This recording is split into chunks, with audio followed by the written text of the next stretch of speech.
Hey everyone, and welcome to the Tom's Hardware Show. I'm your host, Jared Walton.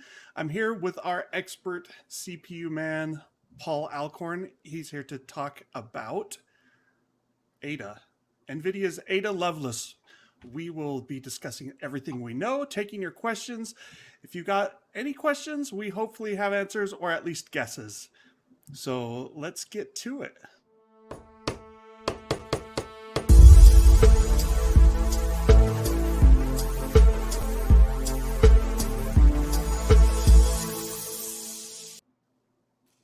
All right, Paul, what have you been up to? Oh, testing things. The usual. Testing. Can you say what you're testing? Is it secret? No, 5700X. AMD's, chip. What's the MSRP on that one? That's the 249 or is it 299. Okay. I believe so. It's right below the 5800X.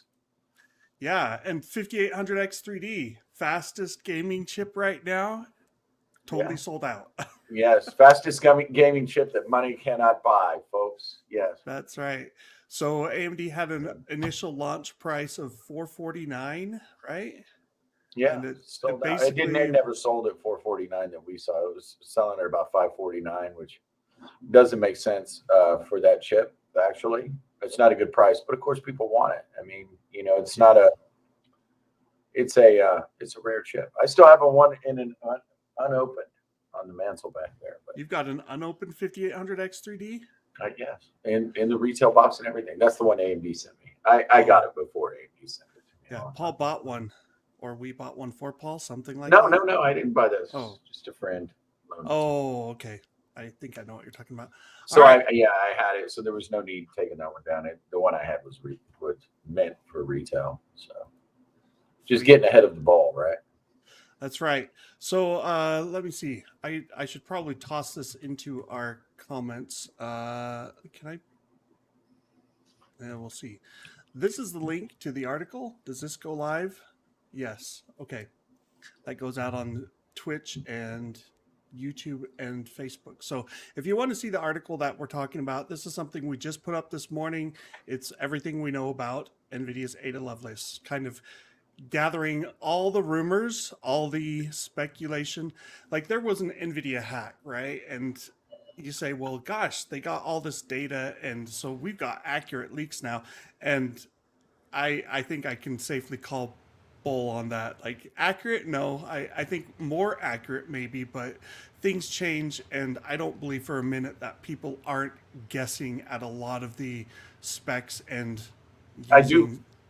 I do find it telling that a lot of these leaks that we're seeing that are supposedly based upon the Gigabyte hack, we don't actually see any proof from the hack. Like, where's the doc, right? So you definitely need to take a lot of this with a grain of salt, as you big grains of anything.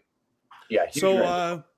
So I've got some things we're going to talk about. Let's go ahead and there's Ada in all her glory. Oh wait, no, that's the difference engine, which Ada Lovelace programmed, right? She was the first programmer, so to speak, because she helped work on that. I think that's the story. Here's the rumored specs for Ada and all their gory details. So there should be more question marks in here, but we'll just roll with it. So we're assuming everything is going off of TSMC's 4N process. Now that's 4 nanometer Nvidia. The N is for Nvidia, it's not for nanometer, just like Samsung Foundry's 8N was 8 nanometer Nvidia. 4 nanometer Nvidia is basically, as we understand it, the Samsung 5 nanometer node, but perhaps with more EUV layers in it.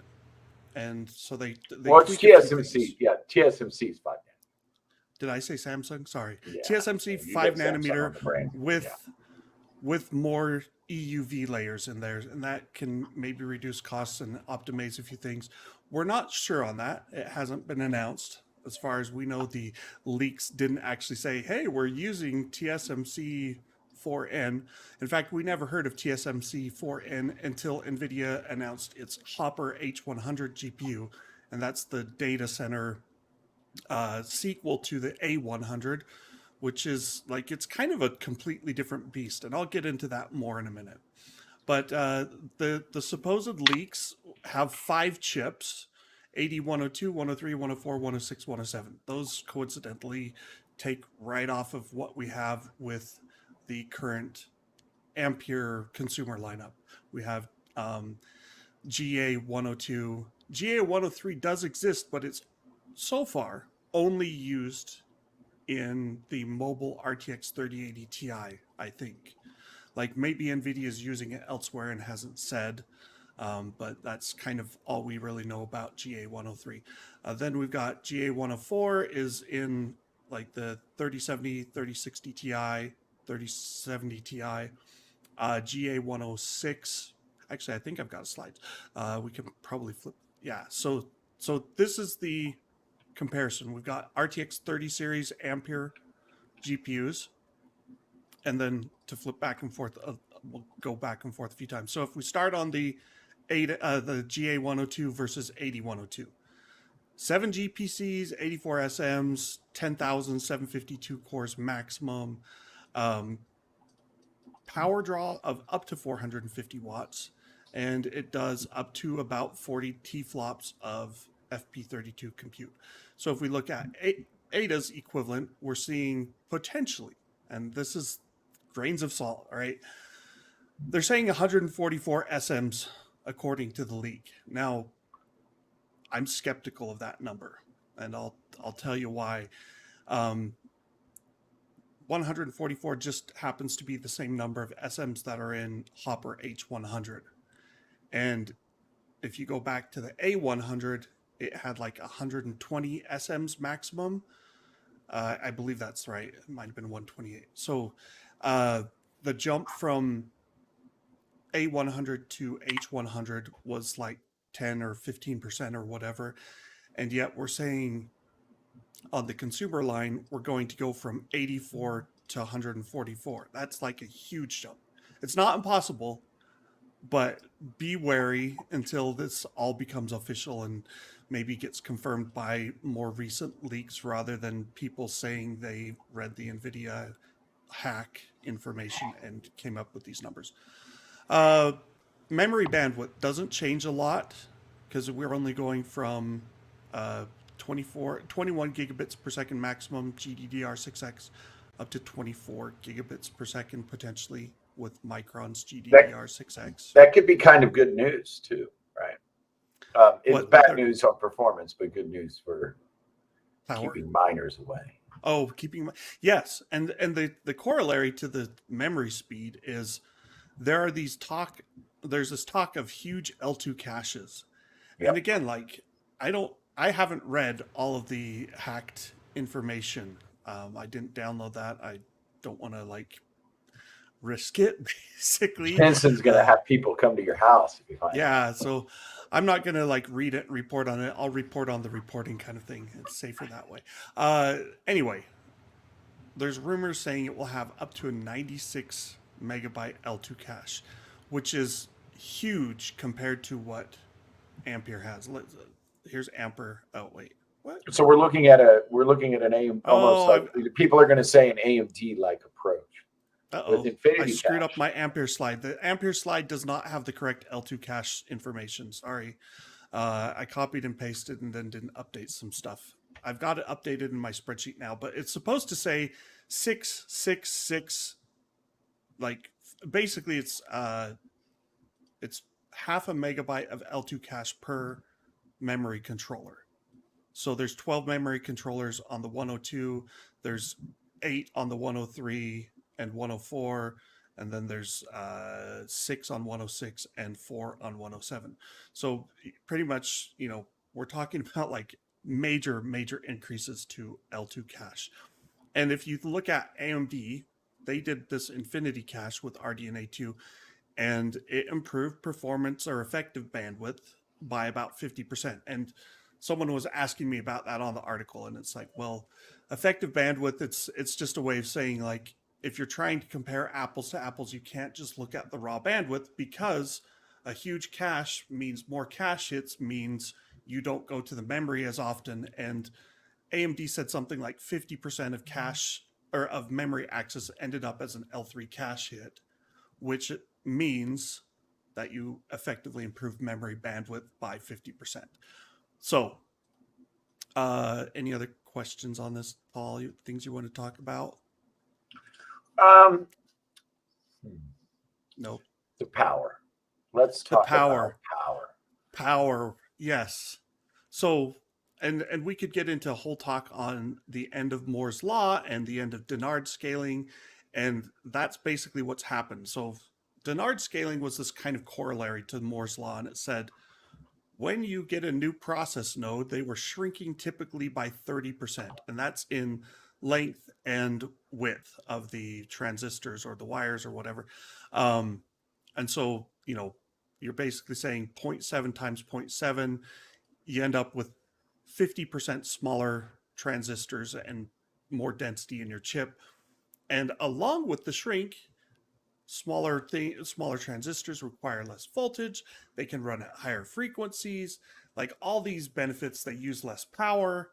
So it's like Dennard scaling observed that every process node generation basically gave you a 50% shrink in area, and it improved density by like 50%, and it improved frequency by 40%, and it improved power utilization by like 30%, meaning it used 30% less power, like all these great things. And that all basically fell apart round about the NetBurst era, Intel's Pentium 4 era, and the AMD equivalents of the Athlon X2 or the early Athlon 64s. We started seeing scaling ended. And so, like, I actually worked for AnandTech, and I knew Anand, and those of you who go way back to the early aughts, Pentium 4 was designed to scale to high clock speeds. And NetBurst was the core architecture, and Intel at the time thought it would scale NetBurst to as high as 10 gigahertz. That was back in like 2004, because they were looking at prior architectures, and they were like, okay, we started this one at 60 megahertz, and we ended it at 250 megahertz or whatever. And here's this next one, we started at 200 megahertz, and we ended it at 1.2 gigahertz. And so with NetBurst, they were like, we're starting at 2 gigahertz, we're going to hit 10, and then it all fell apart. And so Anand actually had a chip that was codenamed Tejas, and he had it in for testing, and then Intel canned the whole thing. That was the last NetBurst chip, and it got axed before it actually released because Dennard scaling failed, and Moore's law has since gotten even worse. And so power draw basically doesn't scale downward as we shrink chips. It's like you can choose one or the other, or a balance where you say we pack in more chips and run them at a higher frequency or a similar frequency, but we use more power, or we can pack in more transistors and not run them as high, or at least not run them maxed out and use similar power but get better performance, or some combination of that. Well, and that's also what's given rise to this thing called dark silicon, which is where, because it's taking more power to run these transistors, they have more and more of a percentage of the chip that you can't actually light up at the same time and stay within TDP. So you have 100% of a chip, for instance. They could only run, I think right now it's somewhere around 60 or 70% of the chip and stay within TDP. Yeah. So there's big areas of the chip that they can't power on for certain tasks because it sucks so much power. So dark silicon as a percentage of your chip has grown with each generation. And now chiplets help avoid dark silicon. But, and I mean, on some chips, there's 60 to 80% of dark silicon that you can't light up at the same time because of the end of Dennard scaling. Anyway, with big chiplets help fight that and reduce the amount. But since these are big die, I would be extremely curious to see how much of this is actually just dark silicon. And so one of the things that's interesting is, like, people sometimes wonder, like, well, if you look at some of the worst case scenarios for graphics chips, you're playing a game, Nvidia and AMD, they come out, they say, yeah, we've got this boost clock of 1700 megahertz, give or take, And then you play games and you check the clocks and it says, hey, we're averaging like 1900 megahertz. Great, we feel good. And then all of a sudden you fire off something like Furmark or mining, and all heck breaks loose. And you're like, wait, why is this either throttling way down or using way too much power? And that's because there were workloads like Furmark that basically use more of the chip at the same time, and they stress it so much that, like, when Furmark first came out, people burned out GPUs on it. I never did it, but like if you sat there running Furmark 24/7 on some of the chips, you could actually fry the silicon.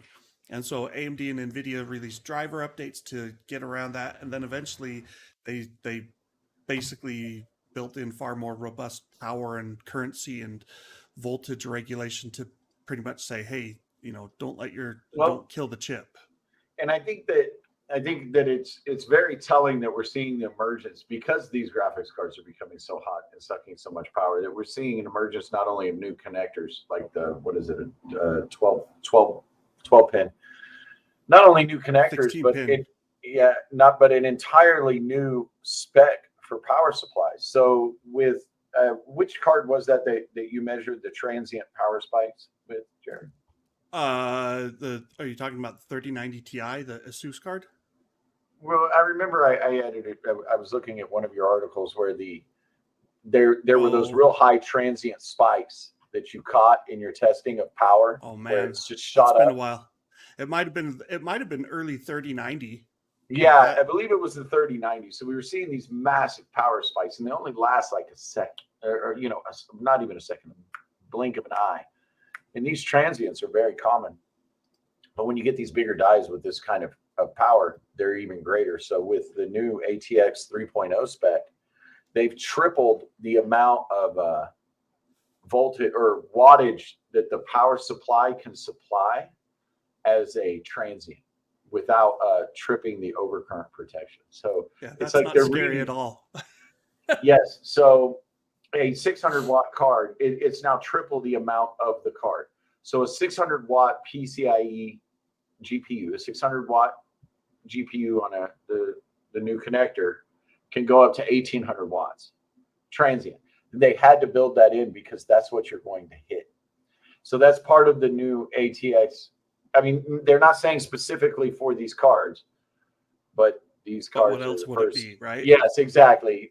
These are the first to support the new connectors and the new spec. So, you're going to need a really, really, really good power supply. So a 600 watt card with a PCIe 12 volt power connector is allowed to spike to 1800 watts for 100 microseconds. So the transients are going to get bigger. Wow. Anyway, very interesting. Yeah. So, there was speculation that was what was causing the instability when Ampere first launched 2 years ago. And so Nvidia had to tweak the drivers and stuff. People well, we lost performance. I tested it. You didn't really lose any performance. Like everything was within 0.5% or whatever.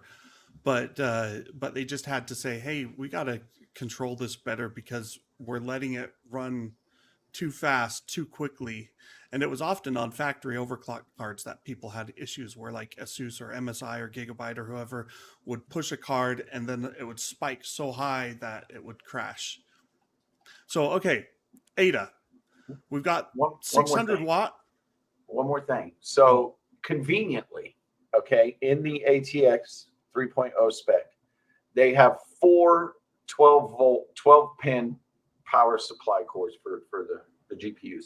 They come at different ratings. So what happens now is the GPU communicates across the line to tell the power supply how much power it needs. And that's why they're 16 pin, right? They're 12 pins for power and then pins. 4 pins for there's 2 sense pins. There's 2 sense pins so that it can communicate, and it tells it the maximum power that it needs. So they are actually making 4 different cords that will be labeled that can be 150, 300, 450, and 600. I mean, do we really think there's a coincidence that one of these cords is 600 watts? So we have an article explaining this, but to to say that these things are going to suck some power is probably a really big understatement. They're making an amazing amount of accommodations to just pump as much power as they can possibly get in there. Yeah, and I'll get into like Hopper shows that Nvidia is not afraid of using a lot of power. But okay, so this is Ada rumored specs. This is the full chips though, and again, grains of salt. I put in estimated clock speeds of 1.6 to 2 gigahertz on all of them.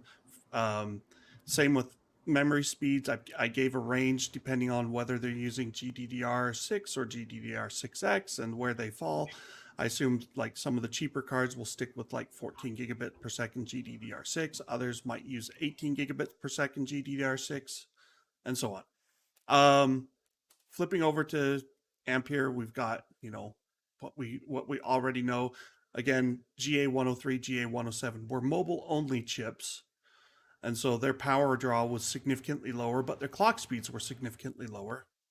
And then we get over to speculation. So this is very much out there. But I just put this together, this slide saying, hey, what would happen if we just kind of kept things roughly where they are with the 30 series and came up with names and call them the 4090 Ti, 4090, 4080 Ti, 4080. They might not be called even the 40 series. We talk about that in the article. 4 is a bad number in Chinese. It means death. It's the same word, yes, as death. So some companies have skipped the 4 series. Whether they'll do that or not, I suspect they won't, but we won't totally discount it. But then again, nobody wants a death GPU. Yeah. So if we take the GA1 or the AD102, we can assume at some point there will be like the full implementation, like the 3090 Ti will have the full 144 SMs. The 4090 more likely at launch. I put in 132, and that's going off of Hopper. The deployed H100 has 132 SMs enabled. There's also a scaled down H100 for PCI Express. That's only 114 SMs. And then kind of put a middle ground of a 4080 Ti that might come not at launch, but later. You can see, boost compute, we're looking at close to 70 T-flops, down to about 50 teraflops. It might not be that high. We'll see. Let's see. This is a comparison to your current generation 30 series, all using the GA102. So, we know what those have. These are the actual numbers where we have our compute went from 30 teraflops up to 40 teraflops. So back to Ada, we're looking at potentially, 60 to 70, 80% increases. That would be huge. It would also mean that your CPU would become much more of a factor, right, Paul? Oh, Paul's muted. Yes, absolutely. You're going to need more CPU, folks. Yeah, and that's kind of you can run at 4K and then you probably won't be CPU limited. But if you're not running 4K, it's difficult to imagine 30% faster, 40%, 50% faster than a 3090 Ti. The 3090 Ti is already hitting CPU limits at 1080p Ultra, absolutely. It's barely faster than the 3090. At 1440p Ultra, it still looks like it's hitting some CPU limits. It's not totally bottlenecked by the CPU, but there are some games that are. 4K is where it's okay, it looks like it's mostly still GPU bottleneck. Yeah, but see, 4K is such a weird dynamic because it does deliver more draw calls, or it requires more draw calls to be issued for 4K. Exponentially more than 1080p, which is actually the CPU load. So technically, it should be way more demanding than 1080p. But the problem is the GPU can't keep up, so it doesn't really consume as many. But as you get to the point to where these GPUs are faster at 4K, you are going to get a non-linear increase in the number of draw calls as opposed to 1080p. So at some point, they'll get fast enough to where the CPU becomes a bottleneck. But once it becomes a bottleneck, it's going to become actually a much, if they ever get there. It would be technically a bigger bottleneck. than 1080p if you could just push 200 frames a second or something. Well, and Nvidia's other answer to that is like, well, games just need to use ray tracing, right? Turn on all the ray tracing effects like Cyberpunk 2077, and performance drops. Let's see. Yeah. So, final thing I wanted to show on AD102. This is like, I held boost clocks the same across generations, and this is based again off of our speculative specifications for the chips. And you can see the 4090 Ti would theoretically be about 70% faster, or 70% more cores and compute and all that stuff. Memory speed would only improve by 14%. Same goes for bandwidth. Power goes up 33%. So, it's not linear scaling with performance. Like, it's not 70% more power, but it's a big jump. And of course, that's compared to 3090 Ti, which is already 35% more power than the 3090 and the 3080 Ti. And then, of course, there's this L2 cache. If those rumors prove correct, we're talking about going from 6 megabytes L2 to 96 megabytes, which would be huge. It would make all of a sudden that 14% memory bandwidth increase effectively 70%, and so you get the linear scaling. So it's going to be interesting to see what happens. We probably won't know until September, but that's what we're looking at. I wanted to talk a bit about Hopper, because Hopper informs a lot of our discussion about the Ada architecture. It uses HBM3 memory, which is obviously different. That's, NVIDIA's only used HBM2 and now HBM3, HBM2E for their data center GPUs. But other than that, like, there's differences, but it's interesting. So there's the full Hopper block diagram, 144 SMs. There's question on how many GPCs we'll get in AD102. So some people are saying 12. Like, if we have 144 SMs, that could be 12 GPCs. That's graphics processing clusters. It could also be 8 GPCs, with each GPC having, I believe, 18 SMs in it. And then you could also do 9 GPCs, and you would have 16 SMs per GPC. So there's several options. Hopper H100, we know from their block diagram, this is straight from Nvidia, that it has 8 GPCs. So there's that question, like, will they use the same as Hopper, or maybe the 144 is just a fantasy thing and it's not even going to be there? But worth considering. And then this is a look at the gen-on-gen things that have changed from the Volta V100 to A100 to H100. And you can see, like, comparing just the H100 versus the A100, GPU cores did shoot up 144%, but the SMs only increased 22%. Tensor cores goes along with that. Boost clock is only 25%, 26% higher. L2 cache size only increased 25%. So it's like, if Hopper has 50 megabytes of L2 cache, would NVIDIA really put 96 megabytes in Ada? And the answer is maybe, because Hopper has all this HBM3 memory and it's working on huge data sets. Games don't tend to be as massive in their data sets as supercomputer workloads. And so, a 96 megabyte cache might give you good hit rates for a game, whereas going from like a 50 megabyte to a 100 megabyte L2 cache for a data center workload, it might only improve your cache hit rate a few percent. There's diminishing returns. I'd be interested to know how well SRAM scales from Samsung 8 to TSMC, because so everybody always says, well, transistor density doubles and all of that. Well, that's not actually true. For logic, sure, but for SRAM and for memory that you're using for caches, it actually doesn't shrink as fast. This is why AMD, this is literally one of the primary reasons why AMD uses a chiplet for the 5800X 3D. They have a SRAM chiplet, is because SRAM, as you shrink from, say, 14 nanometer to 7, while the transistor density, technically would you get twice as many in the same area, it doubles. SRAM doesn't. It's only like a 30% increase in density. It's not nearly as big. So as time goes, as they're shrinking, the caches are taking up more and more space on the die relative to logic, the brains of the chip, the transistors that do the thinking.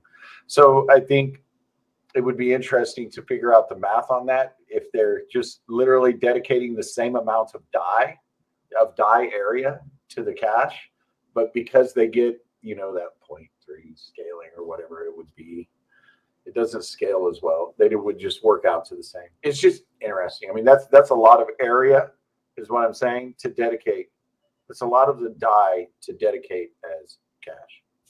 And one of the thing is, like, the benefit is cache is compared to CPU and GPU cores, it's relatively low power. Correct. Right. Yeah. And you can power down cache too pretty easily. Like that's been something we've on been the doing. orders of nanoseconds. So it's incredibly power efficient because you can just shut it on and off. So going from going from more cores versus more cache, it's like, well, more cache is easier and safer because you're not going to kill your power budget in theory. Yep. So we'll see. This is again speculative. Take it with a grain of salt. You can see on the data center, though, we also went from 300 watts, 400 watts, 700 watts. Like, that's a big jump in power. So if NVIDIA is willing to do that on data center, I'm like, we can pretty much count on 600 watt GPUs. I would say 600 watts for sure. But I mean, and there's cards talking about, like, there's rumors that some GPUs will have two 12-pin or 16-pin connectors. Yeah, that's insane. Just in case, for people doing liquid nitrogen too, like those guys probably need it. Like they're like, oh, all right. Here's my thing, and this is something I've been meaning to ask you is 3090 Ti, for instance, it cools better than the 3090, I guess, especially the memory because they flipped it around. But I mean, how hard is it to get 600 watts out of one of these cards? That's a lot of power. It is. Are all of the cards gonna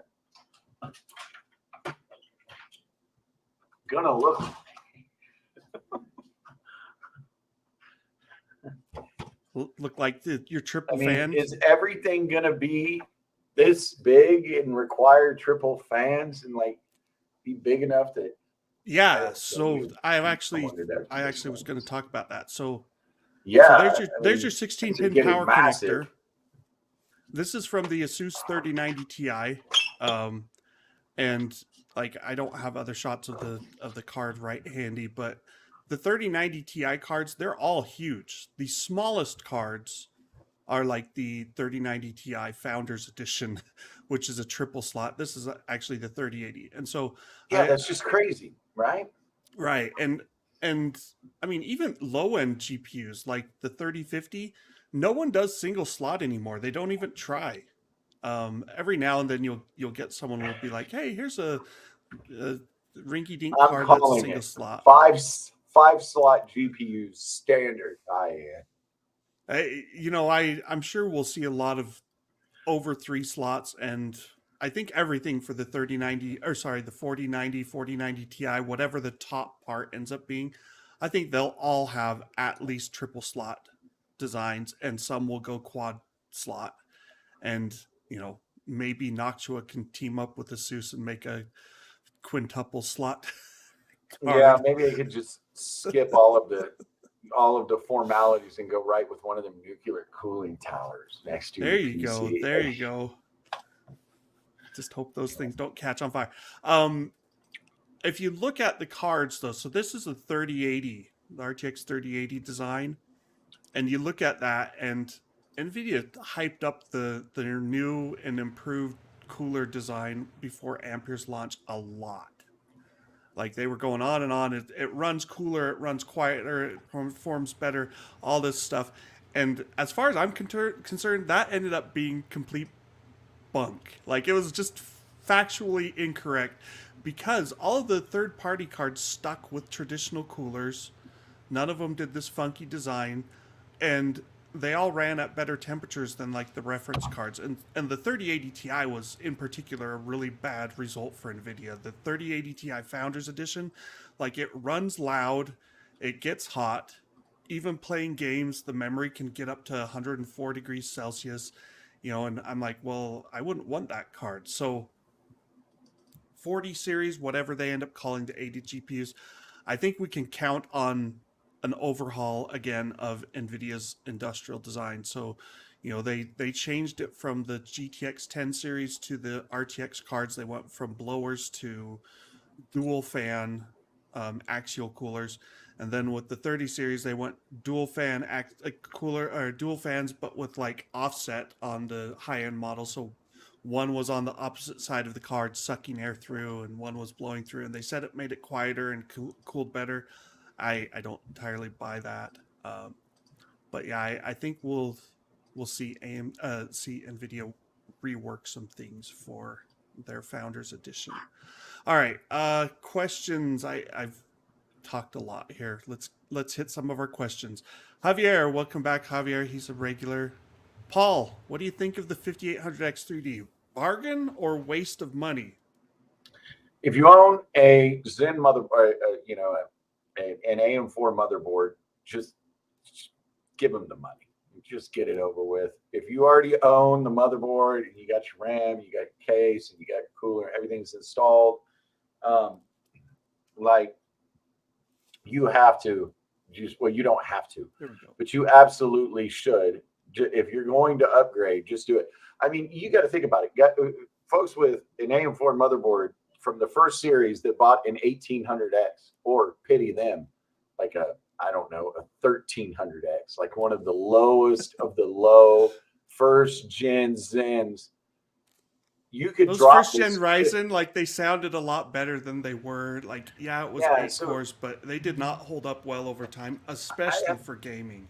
Yeah, I mean, I have boxes of the processors because back then they had so many different SKUs. Like now they've really cut down their family. But the Ryzen 3 1300X, for instance, I mean, come on, man. It's like, what is it?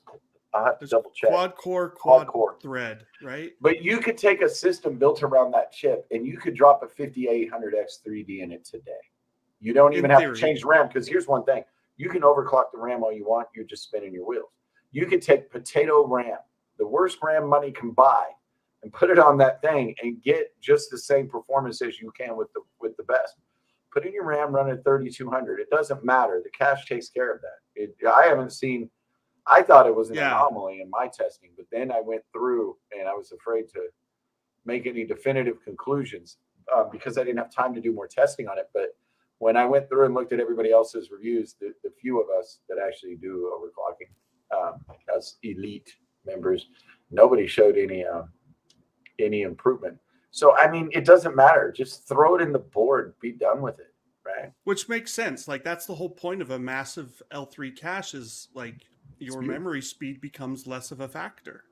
Yeah, I mean, if you're coming off of one of these old platforms, you were happy with an 8-core, you're going to be happy with an 8-core now.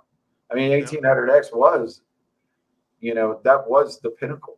I mean, I would love, and I'm trying to think about how I can make time to do this, is to take a 1300X on one of these 52 motherboards I have in storage, or maybe 100 in storage in this other room, and put a 1300X on there on a first gen motherboard, and then put an 1800X, and then just go up through the generations.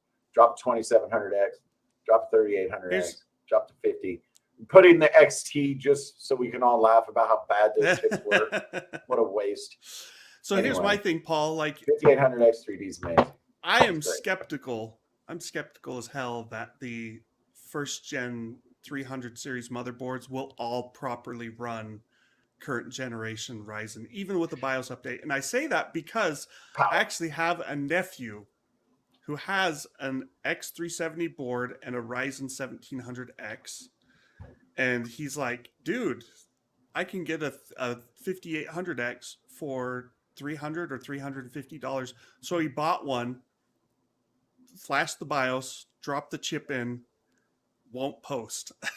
And I'm like, and you know, it's like there's so many potential variables. Like, is it the RAM doesn't play nice? Because he's getting, I think he said the memory light is coming on the motherboard. I tried to help him out. I couldn't get it to post. I said, you might need a new motherboard because, you know, even though in theory it works, in practice isn't always the same thing. So different memory, different motherboard. Something might be necessary. Maybe it's just like these boards are now 4 years old and Yeah, and they you know, age. if you're looking at like an A series, maybe I should hedge a little bit. If you have Well, like an his was A an board, like an X370 board, man. A320 or something, then you might want to be a little bit careful with your power delivery. But the thing is the chip will run. It just won't run It should. full speed, right? I mean, yeah, it should technically run. It just wouldn't if I you think don't my have good enough nephew's in power. like Ponca City, Oklahoma. Can you run over But there when and you help look him at out? it, and you look at power delivery, the 1800X took a lot of power, right? Yeah. That was on 12 nanometer. So now we're on, 7, which actually sucks a surprising amount of power. But it's a lot more efficient. Like you're getting a lot more work done per watt with these chips than you are with first gen Ryzen, and I mean a whole lot. They are efficient. I mean the Ryzen chips are the most efficient chips I've ever seen that we've ever tested. Nothing can beat them. Now Alder Lake gets close. This is a corollary question for you, Paul. Are we going to see any benefits of a 5800X3D if you have a GPU below a 3080 level? You may. Okay, so that's a loaded question, but I will point out that one of the biggest trends that we have seen here is increased 99th percentiles. It seems that the L3 cache really benefits 99th percentiles. Now, I didn't see it in all of our titles as much as I've seen it in some of the ones, because the thing is, we do have to remember that this cache does not impact all games evenly. Some games don't show a game. So you see different impacts. But when you look at some of these big roundups where people have tested like 40 cards or 40 different games, there are benefits there, especially in 99 percentiles in several titles. So the opportunity to have smoother gameplay is absolutely there. So I think that the benefits, it depends. What And are it you depends looking on the to games do? you play. Like if you're playing Flight Simulator, if you can get Flight Simulator to run, 99 percentiles are extremely good in fight, like almost magical compared to the 50. And I see that on GPU side too, like the 3090 Ti versus the 3080 Ti. Like you'd say, well, gosh, it should be CPU limited still, but their 99th percentiles really favored the cards with 24 gigabytes of memory because they had to hit, PCI bus or whatever. They just stored everything better. All right. And here's the thing. If you have a 3080 today, I bet you won't have it in 3 years. Yeah. But most people, or you probably won't even have it in 2 years, but most people will have this same CPU in 5. Yeah. I mean, the average people CPU running refresh like is 6 to 6700Ks. 7 years. The average GPU is like, when's the next one coming out? Yes. GPUs are so for the you're real enthusiasts. It's going to give you a lot of gas in the tank. If you have an AM4 motherboard, I recommend it. All right. Let's see. At MSRP. Yes, I wouldn't pay $600 for it. Going back to maybe that previous question, bargain or waste of money. It all depends on the price that you're seeing. $450, it's a great chip. $500, $600, $800, no. And that's what they're going for, is about 600. They were going for it before they sold out. Now everybody's wondering, what's the deal here? Basically, if you want to know how much it costs for that SRAM chiplet and how much it costs to package it, it's about $100, because that's how much more it costs than the 5800X. But I mean, they can soak up margin, and they went for a premium while they lasted. But the thing is no matter what anybody tells you, the yield rates on that are not going to be nearly what they are on a normal chip. And that shows the supply. They went through it in less than a day. Yeah. It really makes you wonder, how many did they actually make? Like, was this a huge how many do they actually launch? And how many do they actually plan to continue to make? Yes. They are not guaranteeing that this chip is going to be available for any period of time or any number of units. It could be a special edition for all we know. This is the Radeon 7 of CPUs, maybe. We'll see. Yeah, I think that's why I'm keeping that one in the box. That's why it's staying unopened, Jared. Paul's going to sell it on eBay as a mint condition 5800X 3D in about 10 years. Yeah. All right. Rurutu, another question from Rurutu. Hello. Is the 1080p CPU bottleneck because reviewers are letting them go above 300 FPS, CSGO showing 500 plus frames on these reviews? You know what I'd argue? If you're testing CSGO for a CPU test, like immediately when you see that in the CPU review, go elsewhere for advice. How's that? Yeah. Because that's kind of silly. Like, why would you do that? I mean, you do have 300 hertz monitors, so going above 300 is one thing. Like, I'm sure there are pros out there, CSGO pros that are like, yeah, I need the 300 hertz and I need the 300 FPS. But let's be real. 2% of gamers. Yeah, I have tried 300 hertz monitors and I can't tell much of a difference between a 144 and 300. 60 to 144 is a change. 144 to 300. Yeah. I will say this is when and everybody for a long time was very insistent that we test with ultra settings. And with this, when I switched to this new series of games, we refresh our games in our test bench periodically. This time I just went backwards and we just run on high because the benefits, the actual visual benefits of going to ultra it's placebo. But the performance hit usually is real. It's yep. So we actually made a change, and I've waited for people to arrive with pitchforks in the article comments because I dialed back from ultra. But actually, I think it was mentioned once, and it's like, hey, I mean, if you want to dial it up to, it's a bad idea. And here's the thing. So Paul tests CPUs, so he wants the CPU to be the limiting factor, which is why 1080p is important. I test GPUs, which is why I test at 4K Ultra, because that's where the GPU bottleneck is going to be on these highest end cards. If you're buying a 3090 Ti, you're not going to pair that with a 1080p monitor unless you're some CSGO crazy who thinks it's actually helping. I mean, like, realistically, in CSGO, you can use like a 3070 or something and still get above 300 FPS, which is all you're going to need. It's so simplistic, it doesn't even matter. So anyway, other games though, like Cyberpunk, I know is a big one where CPU bottlenecks, even at 1080p Ultra without ray tracing, like there's just so much going on with AI and other stuff, and you could argue whether it's programmed well or not, but Cyberpunk does not run super high. Like, I think at 1080p Ultra, you hit a CPU bottleneck of around like 100 frames per second or something. It's not very fast. Again, it depends upon the title. I mean, you can CPU bottleneck at well below 500 frames. I mean, how good are the guys doing the coding on your favorite game? Maybe that's what we should ask, because you'll find out real quick. All right, next question. This is from Recalled 2000. Assuming that the TDP of a top-tier Lovelace GPU is indeed 600 watts, what would be the ideal maximum wattage rating of an enthusiast PSU? So 600 watts for the power for the graphics card. You got to figure on, I would say, at least 250 watts for the CPU, motherboard, and everything else. That's kind of the Intel side. Oh, there's like a, which is the worst case scenario outside these days. Yeah. So if you're overclocking the CPU, you could go higher than that. Maybe you could even get up to realistically 800, 900 watts of power draw from the power used. Now factor in PSU inefficiencies, and power at the wall might get up to like close to 1,000 watts. Which is, I laugh because that's crazy. It's a lot of power. That's a vacuum cleaner practically. And, you wouldn't want many things on the circuit. My general advice for PSU is like, you want to take your typical load, like when you're running a game or doing your 3D rendering or whatever it is you do, and you want your power supply to be maybe 60% or less load. So if you're using, say, 800 watts, you're probably going to want a 1,200 to 1,500 watt power supply.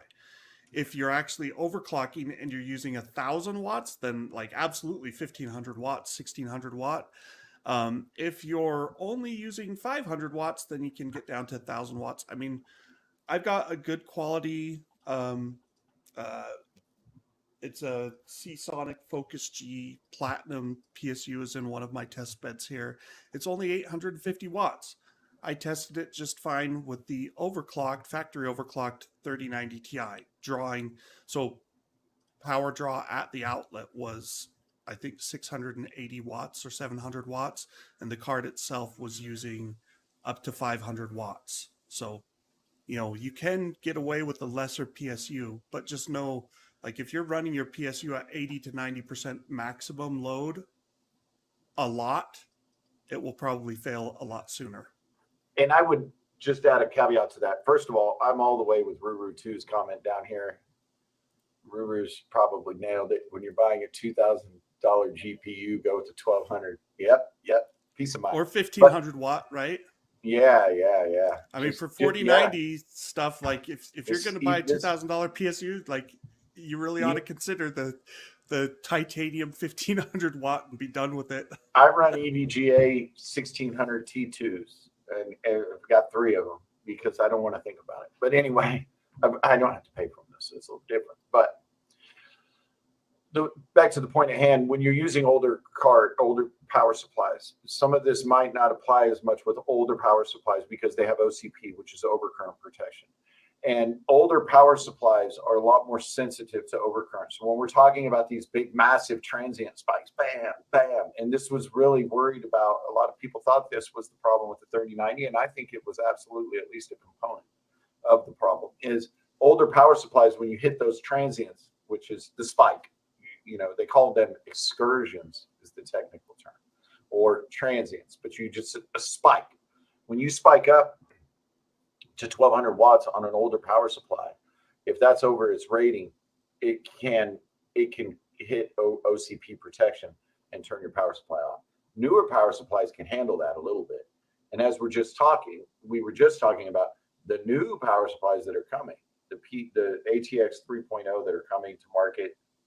I think there are some available now. They are available. Someone was saying that they couldn't find any ATX 3.0 on Newegg, so I could be wrong. I know they're probably expensive too if you do find it in stock. Yeah.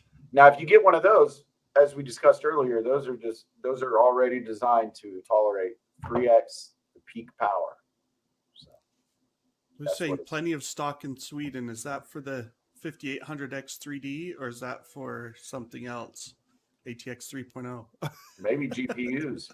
I'm seeing a lot of GPUs out there. Yeah, I mean, like that's something else. We didn't talk about pricing, like Ada series pricing. We've talked about this a little bit on the show before. How much are these things going to cost? And I mean, in my article, I basically say it's going to cost whatever Nvidia can get away with charging. But like I've heard people saying, "Oh man, like they're gonna just jack the prices up. The 4080 is gonna cost $1,500, and the 4090 is gonna be $3,000." And they just throw out these huge numbers. No, it won't. Like, unless something changes, like cryptocurrency takes off again. Going back to what we were saying earlier about cache sizes. Let me go back to that slide. That L2 cache increase won't help with like Ethereum mining or Octopus. It's good news in a way. Yeah, it's potentially great news because if your bandwidth only increased by 14 to 25%, maybe 50% at the most, depending on what they're clocking it at, you're not going to get these huge gains in mining performance. And so miners aren't going to be like, oh, I'm going to buy a 4090 to get 20% more performance, but I'm going to pay $3,000 for it. It's just not going to happen. And cryptocurrency prices the prices haven't necessarily crashed, but the difficulty has gone up. And so the profitability has gone down. And so like right now, if you look it up, I want to say like the estimated profitability for mining on like a 3090 Ti today is $4.75 profit. While drawing, like you're basically losing $1 a day in power almost. I think So the break even time on a $2,000 GPU is a long time, and the 3090, it's even worse. A 3080, even the not by the time you break even, by the time you get like halfway to breaking even, the difficulties is gonna have gone up, right? Like the math gets really complicated. Yeah, so the only way you really make it big on cryptocurrency is if you take the risk and you start mining even when the gains aren't that big, and you just hold everything. And if we get this, cycle where it spikes again like it did, in 2020, and it shoots up, well, I guess is at the end of 2020, beginning of 2021, it shot up from like $10,000 on Bitcoin to $60,000 at its peak. And it's like, so, well, gosh, if you were, hey, I've spent $1 million and I've only recouped, $800,000 of that in mining, and then all of a sudden the price of that $800,000 in Bitcoin goes up sixfold, and suddenly you're like, oh, never mind, I just made $4.8 million on my $1 million mining farm. Like that's what kind of happened. That's what people keep hoping will happen again. That's why they keep mining. But like realistically, the only sure thing about cycles is that they don't continue indefinitely unless you're talking about like the tide. Yeah, and one thing, I mean, we could be on this cusp. I mean, at some point, when difficulty goes to a certain level, and people like Jared has mentioned before, people have to start cooling their houses as we get into summer. We're already seeing cars returning to MSRP. Yeah. But that's because profitability has dropped so much. And when profitability gets to this certain point, people are going to start dumping their cards. AMD and Nvidia have already probably doubled their GPU output over the course of this. So there are millions of cards out there. Yeah. And when those start hitting the used market, I don't think with a veritable flood of 3080s and 30, and whatever, all sorts of graphics cards, a veritable flood of them cheap on the used market, I think that will impact NVIDIA's ability to charge super high MSRPs on the 40. And you've also got people who, they're waiting for the next gen now, so they don't want to buy a 30 series. They want to buy the 40 series. They want to buy the 7000 series from AMD. So they're not going to fork over, the prices that people were paying in 2021. Yep. And, they're going to keep making 30 series cards. Like the 3050 just launched a couple months ago. It's not going away anytime soon. The 4050. This is why I take, like, when we go back to those the slides, and like the first slide here, let's show that. They have this leak, right? And they're saying AD107. I'm like, I just don't buy it very much, because AD107 is realistically still a year and a half away, probably, or at least a year. Like that's not coming out this year. That's not coming out until, maybe spring of 2023, but probably the tail end of this series. Yeah. Right. So that will be the last one to launch. Like we just got the GA107, and GA106 isn't that much older. And so those are going to be the last ones to launch. And do we really think NVIDIA had, test data and all this? Like they've got plans for it, but they're nowhere near taping out these cards yet. So again, exercise some skepticism with what the leaks are showing. We'll find out in the next 3, 4, 5 months, whatever it ends up being, and at that point we can make our decisions and recommendations. Final questions. Let's see what else. This was for Paul from Javier again. Should AMD have 2 CPU lines, one with huge cache for gaming and another line with many cores for content creation? I think that's probably a question a lot of people are going to ask. I think that question will too. That question is best going to be answered by 2 factors. Number one, how much does DDR5 throughput with a new architecture designed to extract the value of DDR5? Because AM4 is going to be DDR5 only, so those chips are designed for only Zen 4. Excuse me, AM5 is DDR5 only. That architecture is designed with the pipes and the plumbing for DDR5. So how much, right now, we don't see much of an improvement with overclocking memory when we put that big cache on there. But you could get to the other side where you have so much memory throughput that maybe the cache, the percentage of gain that you would see from the cache is lower. It's not as explosive, right? If you're bolting it onto a chip with DDR5, instead of getting these massive 30% gains, 40% gains we see in some titles, you may not see that. It may be 10%, 15%. And then at that point, is it worth that big upcharge? I don't think that the upcharge is going to go anywhere. I think it will remain an expensive technology. Even AMD says it's an expensive technology. And I think the other thing that will answer that question for us is how much supply AMD actually makes. Don't forget, AMD released the 3300X, which was like buying a top-end chip from 3 years prior, and they made like 100, okay? And they sold them for like 2 days, and nobody's ever seen them since. Those chips basically don't exist. And I mean, they to this day, they don't exist. I mean, they're ghosts.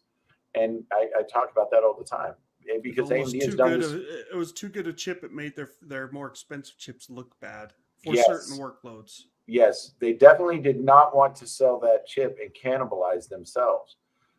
So you have some of that at play too. Business is complicated. So they don't want to hurt their existing lines with a gaming specific chip.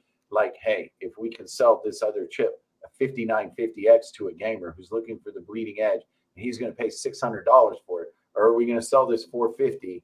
Like, that math is easy. Yep. Right. And they provide I think the same gaming performance. That math, like is hypothetically, easy.